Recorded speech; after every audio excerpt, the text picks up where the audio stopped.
Welcome back to my channel. Today, we're going to talk about a newer release, The Croods: A New Age. Before we begin, let me know in the comments if you were looking forward to this or what your thoughts were if you've seen it already. And make sure to give this a thumbs up if you like these reviews because it helps me out immensely if you do that. Also, if you're new here and you like movies, please consider hitting that subscribe button so you can stay up to date with reviews of new releases and some classics. But now, let's jump right into it. This once again focuses on the Croods, still on the hunt for a new place to settle down, along with the guy who's now more romantically involved with Eep. They soon encounter the Bettermans, a group of evolved humans who were friends of Guy's deceased parents, and let him and the Croods stay at their tree home. However, personalities begin to clash as the Croods' way of life doesn't go well with the Bettermans, who are also trying to break Guy away from Eep so they can set him up with their daughter Dawn. If you caught my review of the first Croods, which I'll leave a link to in the description in case you missed it, then you'll know, considering I only just saw it, this wasn't exactly a movie I was clamoring for. With Dreamworks in general, I don't really get overly excited for most of their movies going into them because these days they tend to be pretty hit and miss. But the first Croods was surprisingly better than I was expecting it to be, and as someone who went to this with almost no expectation, this was actually even more enjoyable, which I found to be totally surprising. Now, I'm not saying it's amazing or anything, but it does a good job of not only capturing that same energy from the first film, but also expanding upon it. It once again explores family dynamics with Grug, voiced again by Nicolas Cage, now jealous that Guy and Eep, voiced by Ryan Reynolds and Emma Stone respectively, are going to break away from the family soon and live on their own. And this actually explores heavily about how people mature and how even though family is important, it's also crucial to be able to live life the way you want to live it and make sure you're happy while finding that balance of being independent but still being close to family. We see that especially in the way in which the Croods and the Bettermans clash. Croods are used to always being together and are essentially attached at the hip, even sleeping in a pile, and meanwhile the Bettermans give everyone their own rooms and believe heavily in being allowed privacy and not intruding on anyone, which is something they turn out to be hypocrites about considering how they're trying to force their daughter to get together with Guy. The Bettermans here are voiced by Peter Dinklage as the father Phil, Leslie Mann as the mother Hope, and Kelly Marie Tran as their daughter Dawn. And they were all fantastic additions to the cast. Peter Dinklage especially is hilarious here. He was always very witty in Game of Thrones, and while he's been in his share of comedies, he really hasn't had a role where he gets to really show off how funny he can be. This is probably the closest I've seen so far. And I gotta say, he was a blast. Most of Phil's time is spent with Grug, and they have some hilarious conversations, especially as Phil keeps trying to manipulate Grug into letting Guy stay with the Bettermans permanently. And a lot of the jokes will be them getting into shouting matches with each other. And what's especially funny about this too is the fact that they leaned in even harder this time into Nicolas Cage's penchant for freaking out in movies. He does a lot more of his classic Cage rage fits, and as I said about the first movie, him as a screaming caveman is like a match made in heaven. And the way in which it's channeled into a high energy kids movie was done really well here. And regarding this love triangle between Eep, Guy, and Dawn, what I liked about it is that there really wasn't a love triangle. Like,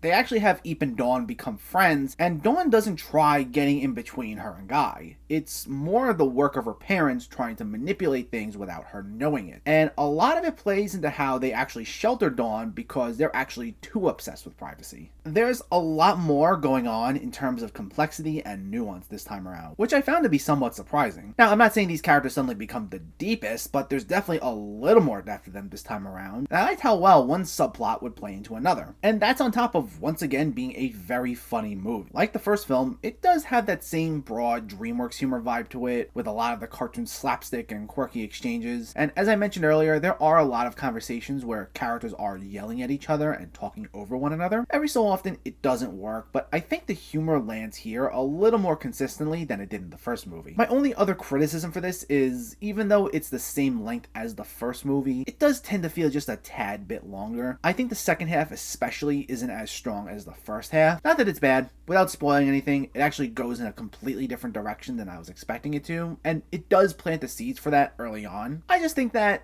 it just doesn't land as well. They don't completely deviate from what they were doing in the first half, but some of the plot lines from early on don't have as strong of a presence in the second half. There's even more of an emphasis on slapstick in this part of the film instead of being dialogue based. And while it's enjoyable enough, I was just having so much fun watching these characters all under one roof in some pretty heated disagreements that I wanted more of that. There's still a good energy in that second half, and I think kids will be fine with it, but because not all of the material is as strong, it just felt like it went on for a bit too long.